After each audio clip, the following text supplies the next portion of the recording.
Have you ever been caught in an argument that started small, but ended up destroying your relationship?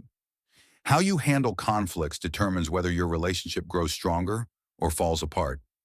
In the next few minutes, you'll discover the mistakes you make when arguing and how to transform the way you resolve conflicts forever. Reacting impulsively is the first mistake that ruins any chance of resolving a conflict. Every time you respond emotionally without pausing, you're giving away your power. Carl Jung explained that uncontrolled emotional reactions aren't random. They reflect our unresolved inner shadows. When your partner says something that hurts and you immediately strike back, you're not defending yourself, you're revealing your insecurity. Think about your last big argument. How much time passed between what was said and your response? Probably seconds. In that brief moment, you lost the chance to respond consciously. Your emotions took over. Next time you feel anger rising during an argument, try this. Breathe deeply and count to 5 before responding. Notice how your body feels. Where do you feel tension? In your chest, throat, hands. That physical sensation is your warning sign that you're about to react from a place that doesn't represent you. During those 5 seconds, ask yourself, will this reaction help solve the problem or just make me feel better momentarily? The answer will change the direction of your relationship. People with strong, lasting relationships have learned to pause before reacting, not because they don't feel intense emotions, but because they know responding calmly gives them power. Jung said, "What we don't bring to consciousness appears in our lives as fate." Your unconscious reactions are shaping your relationship's fate right now. Repeat this mantra next time you feel like exploding. I choose to respond, not react. This small phrase can be the difference between a relationship that grows through conflict and one that's destroyed by it. Clinging to being right is the second mistake that sabotages relationships. Ask yourself, do I want to be right or be happy? Most people unconsciously choose being right. Jung explained that the ego constantly seeks validation, and defending it at all costs distances us from real connection. In an argument, when you feel you're completely right and the other person is totally wrong, stop. Isn't it strange that you always think you're right? This is the ego's trap. Your mind justifies your actions and thoughts, even when they're destructive. Here's the uncomfortable truth. In most arguments, both sides are partly right and partly wrong. Your perspective, no matter how clear it seems, is just that, a perspective filtered through your experiences, fears, and expectations. Jung called this the partiality of consciousness, our inability to see the full picture. Next time you're defending your stance like your life depends on it, try this. Say out loud, maybe I'm not entirely right. Maybe there's something I'm not seeing. This opens the door to empathy and disarms the ego's need to win. Notice how the fiercest arguments often happen with those you love most. This isn't random. Jung said we project our shadows, parts of ourselves we don't accept, onto those closest to us. When you accuse your partner of being controlling, ask, is there a part of me that also craves control, but I don't acknowledge? Try this daily. Identify a trait you constantly criticize in your partner and ask where it shows up in your life, even subtly. Recognizing this projection defuses major conflict triggers. To transform arguments, say, I understand your point of view. You're not giving in. You're acknowledging their perspective as valid, just like yours. This phrase can de-escalate conflict magically. Everyone wants to be seen and understood more than they want to be right. Strong relationships aren't conflict-free. They're built on navigating conflicts without destroying connection. Let go of winning every battle and focus on winning the war. A healthy, loving relationship. Not truly listening is possibly the most devastating mistake in any argument. Most of us don't listen to understand, but to respond. While the other person speaks, we're already forming our defense, spotting flaws or preparing a counterattack. Jung called this not dialogue, but two parallel monologues that never meet. Ever notice how you can predict what your partner will say in an argument? That's because arguments become repetitive patterns, unconscious scripts. True listening breaks these patterns and opens new possibilities for connection. Next time you're in a disagreement, practice deep listening. Set aside your need to respond and fully absorb what the other person is communicating. Not just their words, but their body, tone, and emotions. Jung said listening with our whole being activates intuition, the ability to perceive beyond the obvious. Try this. After your partner speaks, repeat what you understood in your own words. What I'm hearing is that you feel, let them correct you if needed. This shows respect and creates a safe space for vulnerability. True listening requires total presence. In a world of distractions, this is a superpower. During arguments, turn off your phone, mute the TV, and make eye contact. Deep eye contact releases oxytocin, the bonding hormone, even in conflict. Interrupting constantly signals, what I have to say is more important. Practice pausing, letting their idea finish before responding. Silence isn't the enemy. It's where real understanding is born. Jung believed true communication happens when we dare to be vulnerable, sharing real concerns instead of hiding behind accusations. Instead of saying, you never help with the house, try, I feel alone and overwhelmed when I handle all the chores.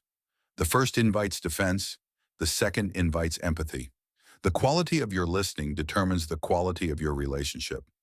Couples who truly listen navigate storms together instead of drowning in them. Bringing up the past during a current argument is like pouring gasoline on a fire you're trying to put out. If you're arguing about who should pick up the kids and suddenly say, you're as irresponsible as when you forgot our anniversary 3 years ago, you've crossed a dangerous line. Jung said using the past as a weapon avoids present vulnerability. It's easier to attack with old facts than express how you feel now. The human brain remembers negative experiences more intensely than positive ones, a survival mechanism that's destructive in relationships. Each time you revisit old wounds, you reinforce them neurologically, making healing harder. Try this. Agree with your partner to say, this isn't relevant to what we're discussing now, when someone brings up the past.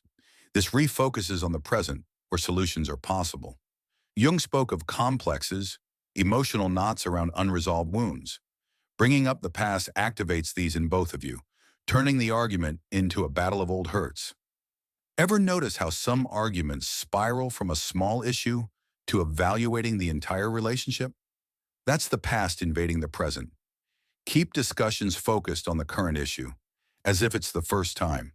If past issues need attention, schedule a separate, calm conversation for them, not in the heat of a new conflict. Healing requires intention, not as a side effect of another fight. Distinguish between relevant patterns. I notice you often struggle to express your needs clearly, and specific past events. You've always been terrible at communicating, like in 2019 when every argument is a chance to build a better future, not relive a painful past. Strong relationships let the past inform, but not dictate, with a mutual commitment to move forward. Attacking the person instead of the problem is possibly the most damaging mistake in an argument. There's a huge difference between saying, this situation is frustrating, and you're frustrating. Jung explained that attacking someone's identity, not their behavior, triggers their deepest defenses. Think of the last time someone questioned your character or worth. Did you shut down, fight back, or pull away? That's a natural response when identity is threatened. The brain sees it as existential danger. Nonviolent communication, rooted in Jungian psychology, teaches separating observation from evaluation. Instead of, you're so selfish, only thinking of yourself, try, when you canceled our plans without asking, I felt unvalued. The first attacks identity, sparking defensiveness. The second addresses behavior and shares your experience. For 1 week, eliminate always and never from arguments. These generalizations, you never listen, attack character and deny complexity. Instead say, in this conversation, I feel you're not hearing me. Jung spoke of the shadow, repressed parts we project onto others. When you harshly attack a trait in your partner, ask, am I reacting so strongly because it touches an unrecognized part of me? Harsh attacks often reveal our deepest wounds. Use I instead of you in arguments. I feel ignored versus you ignore me.